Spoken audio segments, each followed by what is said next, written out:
Noong taong 2326 na frontline base ng Mount Sialak ng Imperyong Samhan. Umaalingaw ang mga boses sa paligid, nag-uusap ang mga tao ng may pagmamadali tungkol sa paghuli sa isang tao dahil kung mabaigo sila ang magdurusa sa kapalit. Samantala ang taong iyon ay lubos na nalilito kung bakit siya hinahabol, ano ba ang nagawa niya para maranasan ito. Hirap na siyang huminga pero hindi siya pwedeng tumigil dahil sa sandaling gawin niya iyon mahuhuli siya at papatayin agad sa lugar. Dahil sa kanyang pagod, unti-unting nakakalapit ang mga taong humahabol kay Kim Taejo. Ngunit hindi pa siya inabandona ng tadhana. Sa wakas, matapos ang napakatagal na pagtakbo, nakakita siya ng mahinang liwanag sa unahan. Paglabas niya mula sa makakapal na mga puno, nagsimula siyang umubo ng dugo dahil sa kanyang kondisyon sa puso. Hindi na niya matiis ang sakit at wala na ring matatakbuhan, lumuhad siya at tuluyan ng naabutan ng mga taong humahabol sa kanya. Alam na nila na lalala ang kondisyon ni Kim Taejo matapos habulin ng matagal at kalaunan ay magti-trigger ang kanyang mga seizure. Tutal lubos nilang alam ang kanyang kondisyon, ang tinatawag nilang mana reject, at ang namumuno sa grupong ito ay si Jang Indong, isang mababang ranggong baguhang awakener. Ngayon na narating na ni Kim Taejo ang isang bangin na wala nang matatakasan, tuluyan nang huminto ang habulan. Wala nang mapupuntahan, hiningi ni Kim Taejo ang mga sagot kay Indong, tinanong kung bakit nila ito ginagawa sa kanya. Ngumisi lamang si Indong at sinabi na napakasimple lang ng dahilan, ngunit hindi man lang niya napagtanto na bilang isang reject dapat matagal na siyang namatay tulad ng basurang siya noon pa man. Habang itinutok niya ang kanyang espada kay Taejo, sinisi siya ni Indong sa patuloy na pag-survive hanggang sa edad na 29 at sinabing nakakaabala na ito sa kanya. Nalito si Taejo at tinanong kung sino ang tinutukoy nitong siya.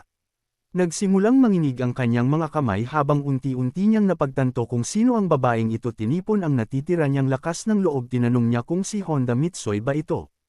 At tulad ng kanyang kinatatakutan, tama ang kanyang hula dahil hindi ito itinanggi ni Indong. Ngayong wala nang dapat pag-usapan pa, biglang sumugod si Indong, hawak ang espada at diretsyong tinarget si Taejo. Bago pa man makarik si Taejo, tumagos na ang talam sa kanyang katawan at dahil sa lakas ng atake siya ay napalipad. Ngayong nagtagumpay na sila, lalo pang naging kampante si Indong na ang dalawang anak ni Lady Mitsoy ang magmamana ng teritoryo ng Paju. Habang sinasabi niya ang kanyang pamamaalam kay Taejo, patuloy na nahulog ang kanyang katawan pababa ng bangin. At bago natin ipagpatuloy ang kwento, balikan muna natin ang 300 taon ang nakalipas. Sa isang araw noong taong 2026 kung saan tila normal ang lahat. Ngunit isang pangyayari ng ang araw ay matakpan ang nagbago ng lahat tungo sa mas madilim na kapalaran. Bigla isang hindi kilalang kapangyarihan na tinatawag na mana ang bumaba sa mundo. Bilang resulta, 70% ng sangkatauhan ang nalipol, isang napakalaking trahedya na walang kapantay sa kasaysayan. Ginulo nito ang klima, pinaguho ang mga lungsod at sa isang iglap gumuho ang sibilisasyon.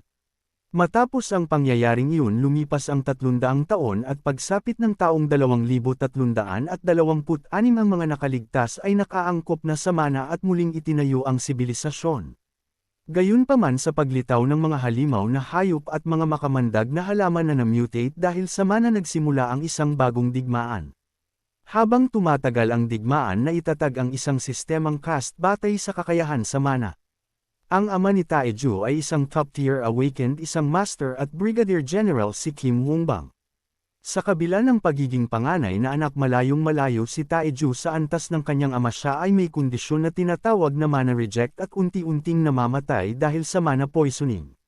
Balik sa kwento, isang tawa ang umalingaw sa isang paralel na mundo. Sinasabi ng tinig na buong buhay niyang pinaghirapan ang maging immortal, ngunit kahit paano niya ito tingnan, hindi ito ang langit na kanyang inaasahan.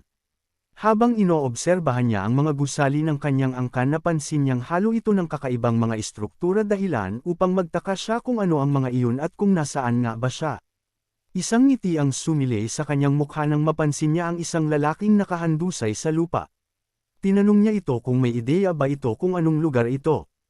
Ang lalaking kanyang tinatanong ay walang iba kundi si Kim Taejo, nakahandusay sa lupa habang bahagyan na lamang kumakapit sa kanyang buhay.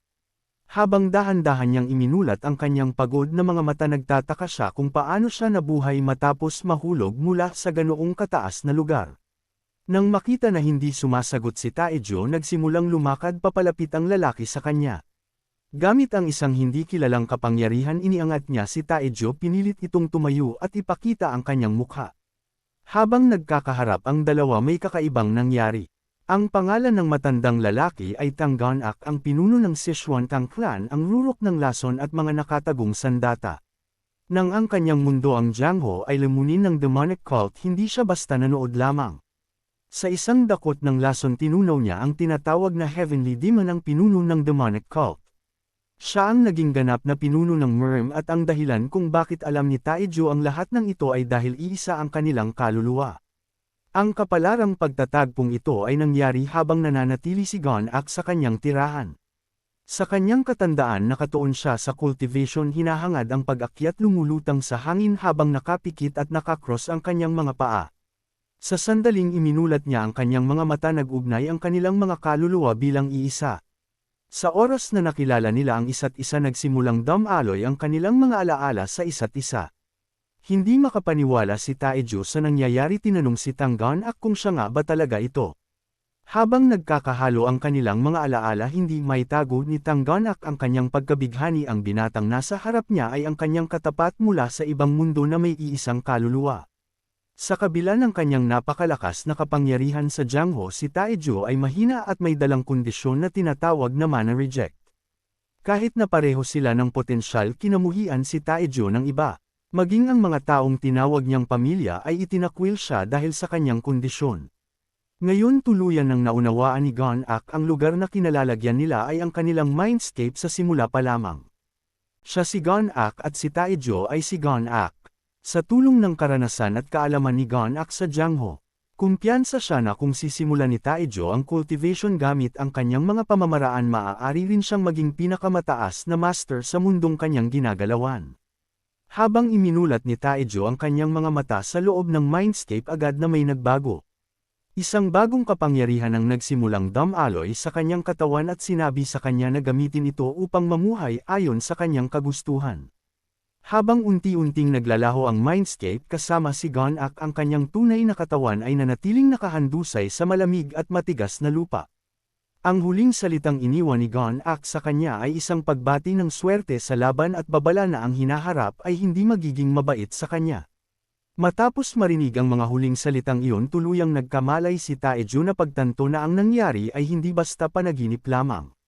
Malinaw ang patunay na nanatili pa rin sa kanyang isipan ang kaalaman ni Ganak, ngunit ano ang silbi nito kung hihiga lamang siya roon at hihintayin ang kamatayan.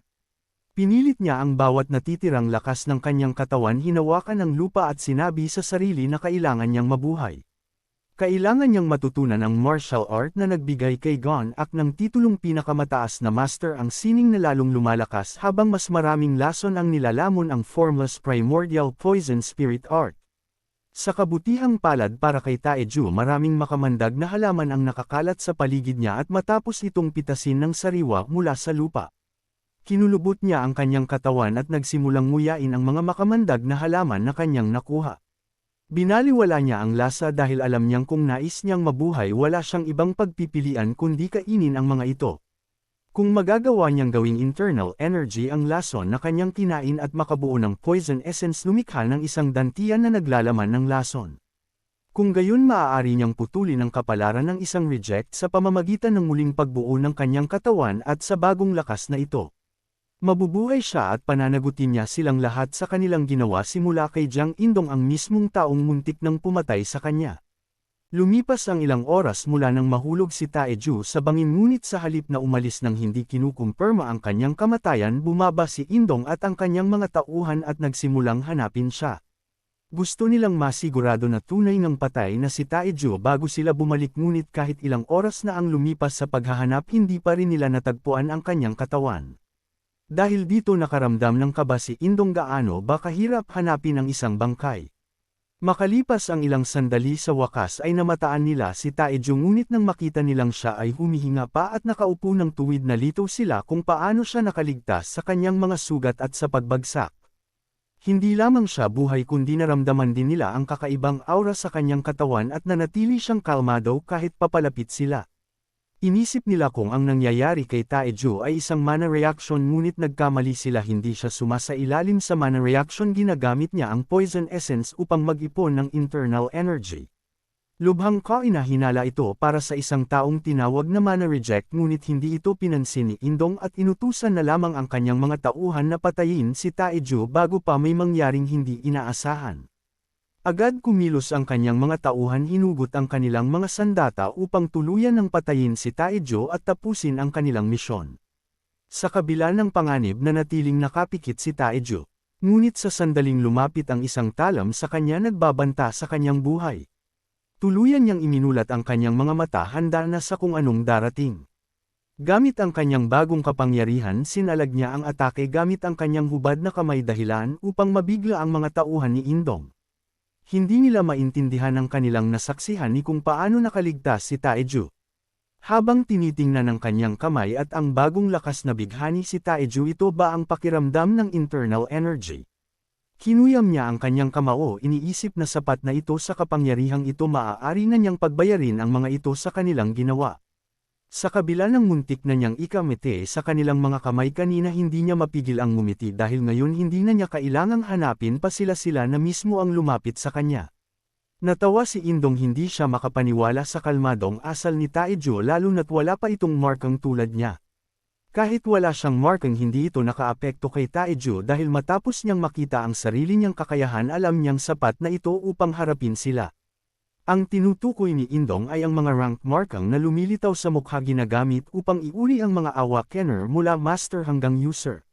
Si Jiang Indong ay kasalukuyang beginner at sa termino ng MERM katumbas siya ng isang third-rate martial artist dahilan upang makasiguro si Taejo na hindi ito magiging katapat niya ngayon.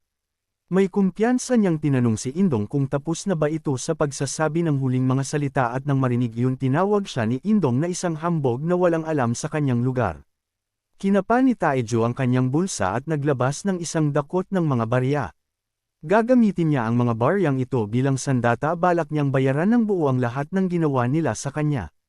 Tinawag ni Indong na baliw si Taejo iniisip na marahil ay malakas ang tama nito sa ulo at nawalan na ng katinoan sa paniniwalang sapat na ang mga barya upang labanan sila. Bilang parusa sa kanyang hanggal na katapangan idineklara ni Indong na ang gabing ito ang kanyang huli at inutusan ang kanyang mga tauhan na tapusin na ang kanilang sinimulan. Samantala kahit ito ang unang laban ni Taejo gamit ang kanyang bagong kapangyarihan kakaibang kalmado ang kanyang isipan.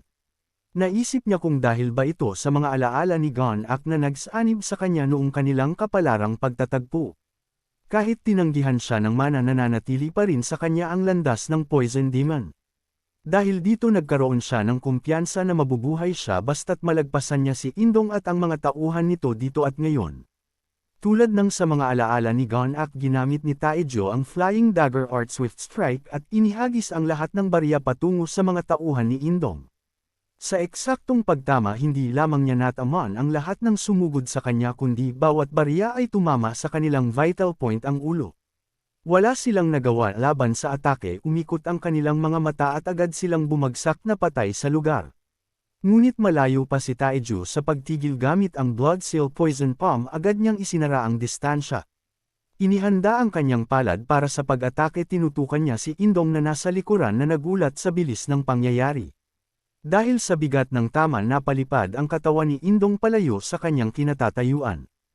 Nang makita ng isa sa mga sundalo na madaling napabagsak ang kanilang pinuno agad itong gumanti at hinugot ang baril mula sa kanyang holster. Itinok niya ito kay Taejo at dahil napakalapit ng distansya nila, sigurado siya na kahit gaano kabila si Taejo hindi nito maiiwasan ang bala sa point-blank range. Ngunit dito siya nagkamali hinayla niya ang gatilyo ngunit wala na si Taejo roon ang tinamaan ng bala ay isang after-image lamang. At habang dumaan si Taejo sa sundalong nagpaputok sa kanya humiwalay ang ulo nito sa kanyang katawan. Tinawag niya itong mabagal kahit hindi na ito maririnig ng lalaki dahil patay na ito. Ngayong wala nang natira pa nagsimulang maglakad si Taejo papunta kay Indong na bahagya pang humihinga. Habang pilit kumakapit sa buhay si Indong tinanong niya si Taejo kung ano ang ginawa nito sa kanya.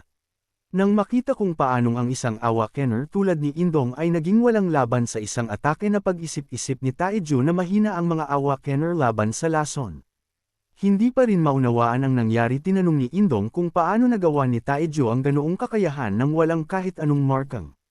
Naisip ni Taejo na baka masaktan si Gon-ak kung marinig yun, ngunit sa halip tinanong niya si Indong kung ano ang pakiramdam ngayong nabaligtad ang sitwasyon na siya na ang mamamatay. Tinanong niya kung nakaramdam ba ito kahit kaunting konsensya sa tangkang pagpatay sa kanya kanina at kung pinagsisisihan nito ang kanyang ginawa. Sa pag-aakalang may pag-asa pa siyang mabuhay, nagsimulang humingi ng tawad si Indong, paulit-ulit na tinatawag ang pangalan ni Taejo ng may paggalang.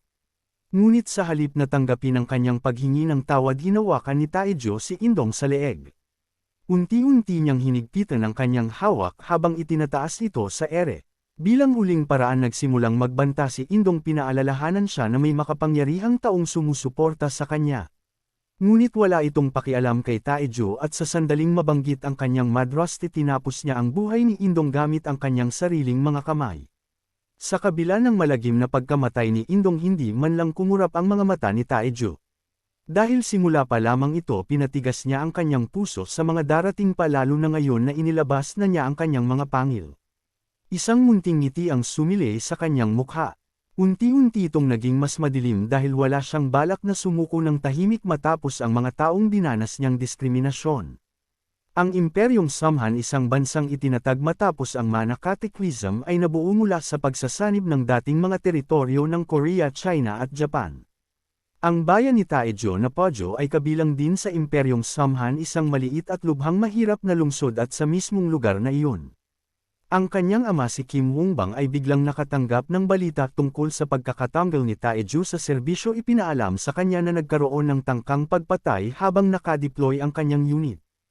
Ayon sa ulat, si First Lieutenant Jang Indong at ang kanyang grupo ay tinambangan si Taejo sa isang bangin habang nasa reconnaissance patrol. Pagkatapos nito, si Second Lieutenant Kim Taejo ay kahit papaano ay nakaligtas sa tangkang pagpatay, ngunit opisyal nang na-discharge at mula noon ay nawawala.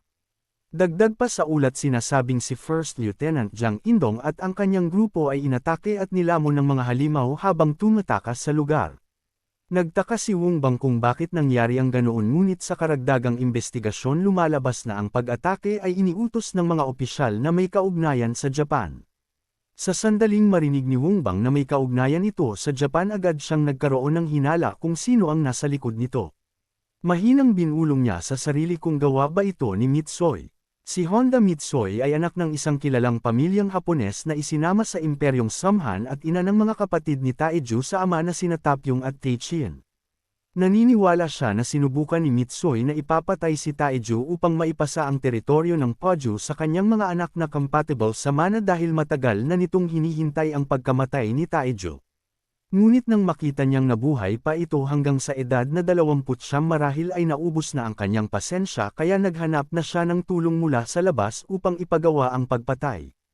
Iniisip ni Wongbang na hindi na kailangan ng ganoong hakbang dahil nakatakda na ring mamatay si Taejo kung naghintay lamang ito ng kaunti pa, ngunit isa pa rin itong seryosong usapin. Gayunpaman, dahil sa kritikal na sitwasyon ng Pojo, umaasa pa rin sila ng malaki sa suportang pinansyal ng kanyang mayayamang biyenan. Dahil dito, pakiramdam niya ay wala siyang pagpipilian kundi itago ang insidente upang hindi mawala ang suportang iyon.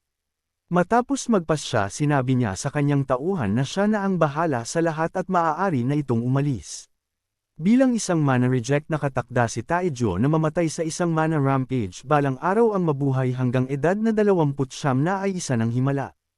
Alam niyang lumampas na sa hangganan ang ginawa ni Mitsoy, ngunit naniniwala si Wongbang na mas mabuting ipagwalang bahala ito para sa kapakanan ni Taepyeong at Taechian na siyang tunay na magmamana ng teritoryo kaysa kay Taejo na nasa bingit na ng kamatayan. At ngayon na natanggap na niya ang balitang nawawala si Taejo, inakala niyang hindi na niya ito makikita muli at wala rin siyang balak na hanapin pa ito. Samantala, malaya na ngayon si Taejo at nakatanaw sa teritoryo ng Imperyong Samhan, ang Magical Beast Border Zone ng Mount Hiri. Namangha sa tanawin, hindi pa rin siya makapaniwala na natatanaw niya ang Goryeo mula sa itaas. Biglang may lumapit sa kanya isang kasamahan at tinanong kung ito ba ang unang beses ni Taejo na makita ang panoramic view ng Goryeo. Sumagot si Taejo na hindi pa siya matagal na narito. Dahil dito, binalaan siya ng lalaki na mag-ingat dahil maraming mapanganib na kriminal sa paligid, kaya kailangan niyang manatiling alerto, isang payo na ipinagpasalamat ni Taejo. Patuloy sa pagsasalita ang lalaki, ngunit hinayaan na lamang ito ni Taejo dahil alam niyang mabait ito at nagbibigay pa ng magagandang payo. Hindi pa rin sanay si Taejo sa kabutihan ng ibang tao sa kanya lalo na't hindi pa nagtatagal. May mga taong nagtangkang pumatay sa kanya sa militar. Kaya naman upang mapataas ang kanyang tsansang mabuhay pinutol niya ang lahat ng kanyang ugnayan at matapos siyang ma-discharge naghanap siya ng lugar kung saan siya lalakas. At ang lugar na iyon ay ang malayang lungsod ng Gurye at ngayon ay naglalakbay siya kasama ang ilang tao patungo roon. Ang dahilan kung bakit niya pinili ang lugar na ito ay dahil mahina ang pampublikong awtoridad ng imperyo rito kaya mahirap para sa kanyang pamilya na matuntan ang kanyang kinaroroonan. Hindi lamang iyon, puno rin ito ng mga makamandag na magical beast at nakal-alasong mga halaman kaya perpekto itong lugar para sanayin ang kanyang martial arts. Ang martial arts ay hindi pa rin pamilyar na konsepto para sa kanya, ang mapalad na pangyayaring naranasan niya bago siya mamatay. Ang soul sharing mula sa martial world, ang absolute poison demon na nagbahagi ng kanyang kaluluwa si Tangon Ak, at ang primordial formless poison spirit art na kanyang natanggap mula rito. Ngayon na iniisip niya sa halip na mamatay nakuha niya ang oportunidad na ito dahil sa malas na pangyayari kay Mitsoy na sa huli ay nakatulong pa sa kanya. Gusto niyang pagbayarin ang mga ito sa tangkang pagpatay sa kanya ngunit kulang pa siya sa lakas at pera upang tumayo sa sarili kaya sa ngayon patuloy siyang nagpapalakas habang nagtatrabaho bilang porter sa Mount Yiri. Habang bumabalik sa kanilang grupo tinanong ng madaldal ngunit mabait na lalaki kung sino sa tingin ni Taejo ang pinakamalakas sa kanila. Para sa kanya ang pinakamalakas ay ang babaeng swordsman isang pro-awakener na ang pangalan ay Lihinol na itinuturing na nasa regular rank.